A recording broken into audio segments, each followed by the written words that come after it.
वज़ीर आला पंजाब का सूबे भर में सेहत की सहूलत घर की दहलीज तक पहुंचाने का अज़म। सूबे के हर डिस्ट्रिक्ट के लिए कार्डिक केथ लैब प्रोजेक्ट जल्द फंक्शनल होगा।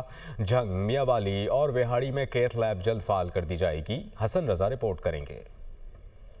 पंजाब के हर डिस्ट्रिक्ट के लिए कार्डिक कैथ लैब प्रोजेक्ट का आगाज होने को तैयार। वज़ीर आला मरियम नवाज की हिदायत पर झंग, मियांवाली और वेहाड़ी में कैथ लैब जल्द फंक्शनल कर दी जाएगी। बखर, चकवाल, हाफिजाबाद, खानेवाल, मंडी बहाउद्दीन, राजनपुर और टोबा टेक्सिंग में फेज 2 में कैथ लैब फंक्शनल कर दी जाएंगी। कैथ लैब में एंजियोग्राफी, एंजियोप्लास्टी और प्राइमरी PCI की सहूलत भी मैसर होगी। कैथ लैब के कयाम से 60 से 90 मिनट के अंदर अस्पताल पहुँचने वाले मरीज की जान बचाई जा सकेगी। वज़ीर आला मरियम नवाज का कहना है, हार्ट अटैक इमरजेंसी के दौरान मरीज को दूर दराज बड़े शहरों का रुख नहीं करना पड़ेगा। जिलाई सतह पर कैथ लैब बनने से हेल्थ केयर सिस्टम में बेहतरी और बड़े अस्पतालों में मरीजों का रश कम होगा। मरियम नवाज ने कहा, पंजाब के हर शहरी के लिए मयारी और बेहतरीन इलाज की सहूलत दहलीज पर फराहम करने का वादा जरूर निभाएंगे। जिलाई कार्डिक कैथ लैब में फराइज अंजाम देने वाले डॉक्टर्स को स्पेशल पे पैकेज का फैसला किया गया है। वज़ीर आला मरियम नवाज की जिलाई अस्पतालों में स्पेशलिस्ट और कार्डिक डॉक्टरों की तैनाती यकीनी बनाने की हिदायत।